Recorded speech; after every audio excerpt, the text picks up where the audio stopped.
안녕하십니까. 이번 저널 미팅 발표를 맡은 석사과정 박주환입니다. 전 오늘 지난주에 다녀온 학회에서 접했던 연구들을 간략하게 소개해드리고자 합니다. 앞시파는 신호란 정보 처리 학회로 음량 신호나 음성 인식이 되더라고 이 외에도 생체 신호, 그리고 생성형 AI, 컴퓨터 비전, 보안, IoT 등 다양한 신호 처리를 폭넓게 다루는 학회였습니다. 먼저 첫 번째로 소개해드릴 연구는 식후에 최대 혈당값과 최소 혈당값을 예측한 연구인데요. 지나다니다가 익숙한 단어가 보여서 살펴본 연구입니다. 이때 제 발표가 직전이라 저자에게 따로 설명을 듣거나 하지 못해서 포스터에 없는 부족한 내용은 논문을 기반으로 보충하여 설명드리겠습니다. 먼저 해당 연구 인트로부터 살펴보면 당뇨병에 대해서 설명하고 있고, 그 다음으로 이 혈당 기복이 크면은 당뇨병 합병증이 나타날 가능성도 높아지고 있다고 언급하고 있습니다. 그래서 이 혈당 기복을 조절하는 것이 필수적이라고 언급하고 있고, 이 혈당 기복을 조절하는데 인슐린 투여를 통해 이 혈당 기복이 조절된다고 합니다. 이 필요 열량에 따라서 인슐린 투여량을 결정하는 것이 중요한데, 만약에 필요량보다 인슐린을 더 많이 투여하게 되면 저혈당 쇼크가 발생할 수 있고, 더 조금 주게 되면은 고혈당 상태가 유지되는 그런 위험이 있어서 이 인슐린 투여량을 결정하는 것이 중요하다고 합니다. 근데 이게 사람마다 상황마다 달라서 잘 조절하는 것이 까다롭고 이 개인의 경험적인 연습이 좀 필요하다고 합니다. 대표적으로는 이 인슐린 투여 시에 탄수화물 개수법이라는 산출법을 통해서 인슐린 투여량을 좀 결정하게 되는데, 만약에 예정된 식사에 포함된 탄수화물 양이 얼마인지를 파악해서 이 인슐린 투여량을 산출한다고 합니다. 다만 이제 이것도 힘드니까 최근에는 이 인슐린 투여량을 자동적으로 결정해주는 연구가 많이 진행되고 있는데, 대부분 이러한 연구는 의료진의 판단하에 결정된 과거의 인슐린 투여 데이터를 기반으로, 그러니까 의료진 판단 값을 트루 값으로 하여서 모델을 학습하고, 그래서 이제 개인에게 최적화된 체계적인 인슐린 투여량이 결정되지 못한다고 언급하고 있습니다. 그래서 저자들은 이 아까 언급드린 탄수화물 개수법에 기반하여 그 식사 이전의 식사 데이터량을 토대로 이 식후에 최대 혈당값과 최소 혈당값을 예측해서 인슐린 투여량을 결정하면은 개인에게 최적화된 인슐린 투여량을 결정할 수 있다는 것이 해당 연구의 가정이었고, 그래서 먼저 이 해당 연구에서는 최대 혈당값과 식후 3시간 동안의 최대 혈당값과 최소 혈당값을 먼저 예측하고자 한 연구입니다. 이제 활용된 모델은 이 어텐션 기반의 DNN 구조인 TFT라는 모델을 활용했는데요. 템포럴 퓨전 트랜스포머 모델의 약어로 구글과 옥스퍼드 대학이 발표한 논문의 모델입니다. 이는 기본적인 어텐션 모델에서 게이티드 레지듀얼 네트워크랑 GRN 그리고 베리어블 셀렉션 네트워크 VSN 이 두 네트워크를 활용해서 시계열 분석 예측 분야에서 소타 레벨을 달성한 모델입니다. 해당 모델은 현재 시점에서 알 수 없는 미래의 관측 변수가 있고, 현재 시점에도 알 수 있는 미래의 정적인 변수가 있는데, 해당 모델은 이 알 수 있는 정적인 변수랑 미래에 알 수 있는 변수가 있고, 또 이제 그냥 정적인 변수 정적인 공변량이 있는데, 해당 모델은 이러한 미래에 알 수 있는 변수랑 정적인 공변량 자체를 통해서 미래의 시점을 예측하였다고 합니다. 어쨌든 이 미래의 예측력과 해석력을 높인 모델인데 상당히 복잡해서 구체적인 수식을 제가 알게 되면 나중에 혹은 기회가 되거나 하면은 또 소개시켜 드릴 수 있도록 하겠습니다. 그래서 일단 지금은 해당 모델을 예측에 활용했다 정도로만 하고 이 인풋으로는 4개가 들어갔는데 첫 번째 인풋은 과거 3번의 식사 데이터가 들어가게 됩니다. 이 식사 데이터에는 탄수화물 섭취량과 인슐린 용량 그리고 식후 3시간 동안의 혈당값이 포함되어 있고 이게 그 4개의 특성이 3번 들어가게 되고 이제 두 번째 인풋은 이전에 24시간 동안의 하루 전의 혈당값이 입력이 되고 X 인풋에는 현재의 식사 데이터가 들어가게 됩니다. 그래서 현재의 탄수화물 섭취량과 인슐린 용량, 식후 3시간 동안의 혈당값을 입력하게 되고 이 마지막으로 들어가는 이 정적인 특성에는 성별과 나이, 당뇨 유형을 포함한 개인의 특성이 입력되도록 하였습니다. 이렇게 입력된 데이터는 각각의 공통된 인베이딩 차원으로 프로젝션 시켰고 그 다음 이 GRN을 통해서 각각의 가중치가 계산되었다고 합니다. 그 포지셔널 인코딩 그리고 멀티헤드 어텐션 코더 글로벌 에버리지 풀링 이 어텐션 과정을 거쳐서 전체 시퀀스에 대한 압축된 벡터를 얻었습니다. 그 후 GRN을 통해서 한 번 더 결합시키고 다시 이제 최소 혈당을 풀리 커넥티드 레이어를 각각 거쳐서 예측하도록 하였다고 합니다. 이렇게 도출된 결과와 트루 값을 비교했을 때 최소 혈당 값은 20.2 정도 그리고 최대는 29.7 정도의 차이를 보였다고 합니다. 이때 일반적으로 혈당 측정기가 실제 혈당값과 30 이하 정도의 오차를 보이면은 임상적으로 허용 가능한 수치로 판단합니다. 그래서 이 제한된 모델도 30 이하의 오차를 보였기 때문에 임상적으로 활용 가능한 정도의 정확도를 보였다고 볼 수 있고 이 밑에 그림은 측정값과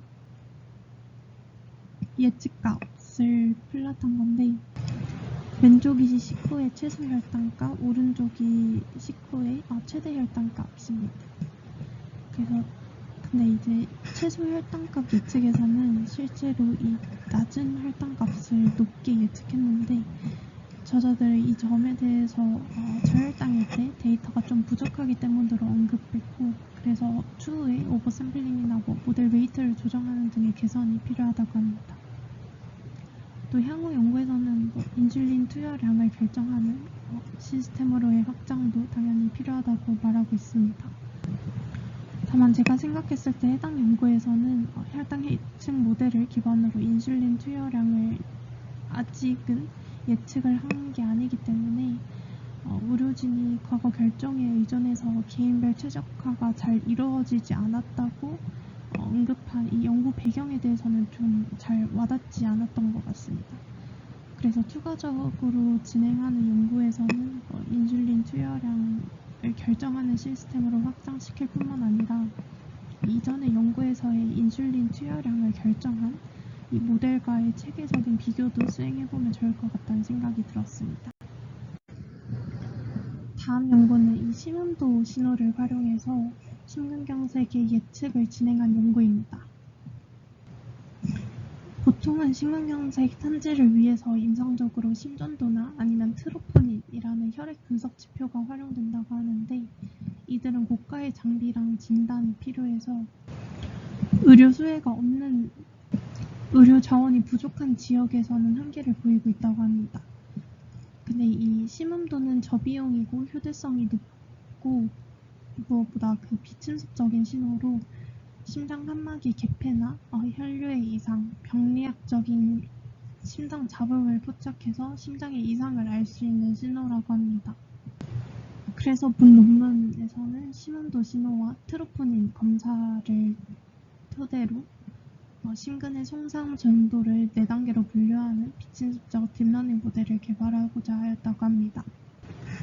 수집한 데이터는 전자청진기를 활용하여 8000Hz의 30초 레코딩을 활용하였다고 하고 이때 수집한 샘플은 이렇게 다음과 같습니다.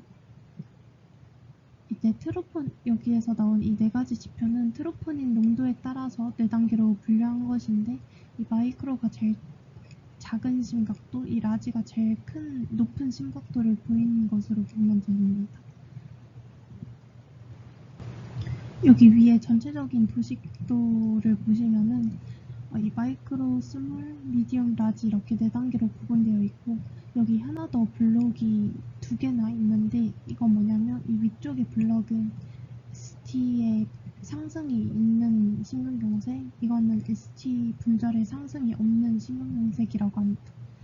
다만 이렇게 구분한 이유는 따로 언급은 없었는데, 이 ST 분절이 이상이 생기면 급성 심장사 위험이 아주 높기 때문에 혈관이 아예 막혀버린 게 이 ST 분절 이상이 나타나는 결과이기 때문에 이렇게 구분해서 입력되게 한 것 같으나, 막상 결과에서는 그냥 구분하지 않고 이 심근경색의 심각도에 따라서 단순 4가지의 단계로만 구분하였습니다. 또 그 다음으로 추출한 피처는 이 CWT를 통해 웨이블릿 변환을 수행하였는데, 이 CWT 변환을 통해서 시간 주파수를 동시에 고려하고자 하였다고 합니다. 또 그 후 이 펴진 샘플들은 이 클래스가 다 각기 다르고, 특히 마이크로에서 좀 적은 데이터를 가졌기 때문에 데이터 불균형을 방지하기 위해서 이 오른쪽에 SMOT 방식을 사용하여 소수 클래스의 합성 샘플을 생성하였다고 합니다. 이거는 해당 식에 따라서 이루어지는데, 이게 원데이터고 이게 원데이터의 근처 데이터입니다. 그리고 여기 보이는 이건 난수입니다.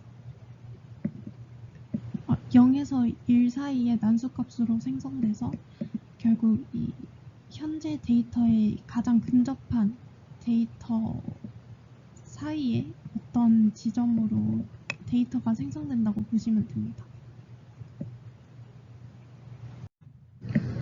그래서 이제 CWT를 통해 변환된 신호를 보면은 여기 8개가 나오는데, 여기 앞쪽에 ABCD는 ST 분절 이상이 있는 데이터였고, E에서 H까지는 ST 분절 이상이 없는 데이터를 CWT로 변환한 그림입니다. 그리고 이 오른쪽 편은 성능 결과인데, 이 심각도가 높은 라지나 미디움에서의 이 민감도는 좀 100% 그리고 86% 높은 성능을 보였으나, 이때 특이도 자체는 60%대의 성능에 머물렀으며, 또 이 스몰과 마이크로와 같은 작은 심각도일 때는 민감도가 50~60%에 그쳤습니다. 또 이때의 특이도는 반대로 높긴 했으나 결과를 전체적으로 보면은 모델이 안정성이 있는 모델을 구축이 됐다고 보이긴 어렵다고 생각됩니다. 또 해당 연구에서는 이 밑에 표와 같이 기존 연구 결과와 비교한 결과인데요. 본 연구가 논인베이시브한 이 심음도 신호를 활용했기 때문에 논인베이시브에서 연구된 기존 연구 결과만 살펴보면 17번 연구는 8개의 피처를 사용했고, 또 26번 연구의 경우에는 ECG도 같이 ECG도 같이 활용한 것으로 보입니다. 여기서 어떤 게 오타인지는 모르겠는데, 이 트로포닌이 포함되면은 다 이게 혈액 지표이기 때문에 논 인베이시브가 아니고 인베이시브로 되어야 될 것 같은데, 이게 오류인지 이게 오타인 건지는 잘 모르겠으나, 어쨌든 일단 논 인베이시브라고 보고 이 결과를 설명해 보면은 이 딥러닝 CNN에 비해서는 이 VGG16 본 연구에서 활용한 모델에서의 성능이 조금 더 높은 것을 볼 수 있습니다. 그리고 이 해당 연구에서 언급하는 의의로는 별다른 이 피처 추출 없이 CWT 변환만을 통해서 해당 성능을 도출했다는 점이고, 또 기존에는 두 가지의 심근경색만을 분류하였는데 그에 비해서 네 가지의 심근경색 레벨을 구분한 점에 의의가 있다고 했습니다.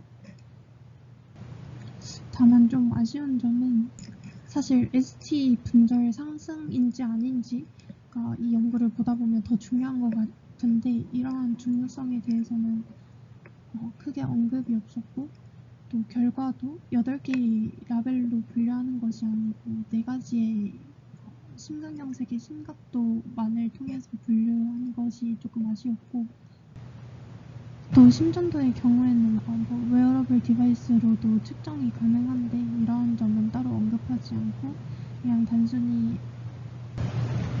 임상적으로 활용되는 심전도보다는 심은도가 더 활용하기에 좋다라고 되어 있는 것 같아서 뭔가 연구 노벨티를 뭔가 심은도를 사용해야 하는 이유를 확인하기에는 조금 어려웠던 것 같습니다. 다음은 뇌파 기반 감정인식을 위한 경량 모델을 개발한 연구입니다. 본 연구의 목표는 실시간 환경에서도 빠르고 정확한 감정인식을 가능하게 하는 것인데, 그래서 본 연구에서는 정확도를 유지하면서 훨씬 가벼운 모델인 타이니 VRN 모델을 구축하여 했습니다. 데이터셋은 두 가지 데이터셋이 사용되었고, 첫 번째는 게이미모 데이터셋, 그리고 두 번째는 루메드 데이터셋을 활용했습니다. 먼저 게이미모 데이터셋은 28명의 참가자가 14채널의 EEG로 측정되었으며, 또 지루함, 그리고 평온함, 그리고 공포, 유머 이 4가지의 감정을 유도하는 게임을 통해서 이 각 감정당 5분씩 플레이하도록 하였습니다. 이후에는 각 세션마다 끝나면은 각성과 그 어라우절과 베일런스를 평가하도록 하였습니다. 또 두 번째로 사용된 루메드 데이터셋은 다중 모델 감정 데이터셋으로 11명의 참가자가 참여했고 8채널의 EEG가 측정되었습니다. 이때는 감정 유발 영상을 1분에서 2분 30초 정도까지의 영상을 시청하게 한 후 긍정, 중립, 부정 감정 이렇게 4가지의 감정으로 스스로 평가하도록 하였습니다. 이후 취득된 데이터들은 DWT 기반의 DB, 레이블리, 필터링을 적용하여서 잡음을 제거했고 이후 모델에 입력되도록 하였습니다. 모델은 이 B와 같고, 이 A는 기존의 레즈넷 1D 모델이고, 이 A 레즈넷 1D 모델과 본 논문에서 제안한 타이니 VRN 모델을 좀 비교해보면, 기존에는 이 레즈넷 모델에서는 컨브넷을 사용했는데 여기에서는 덴스 플리커넥티드 레이어만을 사용해서 그 중간에 비치 노멀라이제이션 그리고 렐루로 학습 안정성과 이 속도를 빠르게 하고자 했고, 또 해당 B 구조에서도 레지듀얼 러닝을 하도록 하여서 베니싱 그레디언트 문제를 해결하고자 했습니다. 그래서 깊은 구조에서도 학습 속도랑 이 안정성을 높이고자 하였으며, 또 추가된 게 여기 베일리언트 보틀넥이라고 데이터를 평균 분산으로 압축해서 불필요한 노이즈를 줄이고 이 평균 분산만으로 들어가기 때문에 어쨌든 이 데이터의 일반화 성능, 데이터가 조금 더 일반화된 표현으로 도출이 될 거기 때문에 이러한 점에서 일반화 성능이 형성되게끔 하였다고 합니다. 그래서 논문에서 제안한 모델의 성능과 다른 연구 모델에서 제안된 논문 성능을 비교해보면 표 1에 나타나와 있는데, 이제 CNN, by LSTM, KN과 같은 최근 논문을 사용했을 때에 비해서도 훨씬 이 제한된 모델에서의 성능이 가장 높았던 것을 볼 수 있습니다. 또 이 표 2랑 오른쪽의 그림은 레시듀얼 1D 레즈네 원디 모델과 비교한 결과인데요.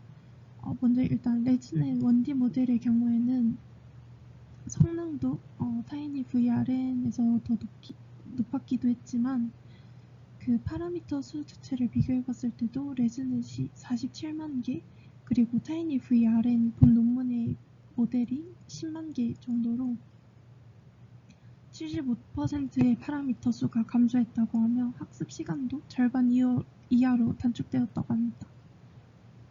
그래서 결과적으로 본 논문에서 제안된 모델이 이 레즈넷 원디 모델보다 더 작고 빠르면서 더 정확한 성능을 도출할 수 있었다고 합니다. 또 이 오른쪽은 컨퓨전 매트릭스인데요. 이 A의 경우에는 이 오른쪽 그림은 게임 이모 데이터셋의 컨퓨전 매트릭스이고 A랑 C가 베일런스, 오른쪽 이 B와 D가 어라우절 지표입니다. A랑 B는 레즈넷 원디 모델이고 이 C랑 D는 논문의 모델 타이니 VRN 모델입니다. 이때 그 레즈넷 원디 모델 대비 이 밑에 타이니 VRN 모델이 확실히 조금 더 터지지 않고 잘 분류하는 것을 볼 수 있습니다.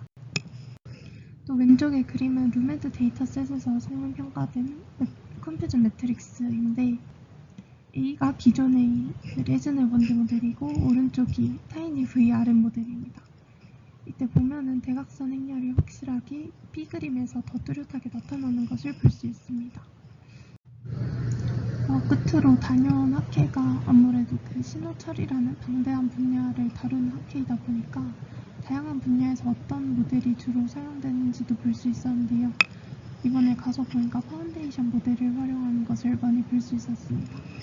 특히 음성이나 영상 처리에서는 그 요새 AI가 만든 영상이나 뭐 보이스 이런 것도 많이 유튜브에도 올라오고 그러는데 그래서인지 이러한 악용 사례가 있을 수 있으니까 이러한 악용을 방지하고자 딥페이크를 탐지한다던가 하는 연구들도 많이 진행되고 있었습니다. 또 이제 이런 파운데이션 모델이 언어 모델뿐만 아니라 뭐 컴퓨터 비전이나 음성 신호 처리 같은 다른 분야에서도 적용되는 것을 보아 이제 좀 세부적으로 적용되는 단계인 것 같았습니다. 또 가서 느낀 점은 아무래도 영어를 많이 해야겠다라는 점을 느꼈고 네. 회화가 안 되니까 의사소통에서 아예 막혀버리니까 뭔가 많이 더 답답하더라고요. 그래서 회화를 좀 많이 해봐야겠다라고 느꼈던 것 같습니다. 이상이요. 발표 들어주셔서 감사합니다.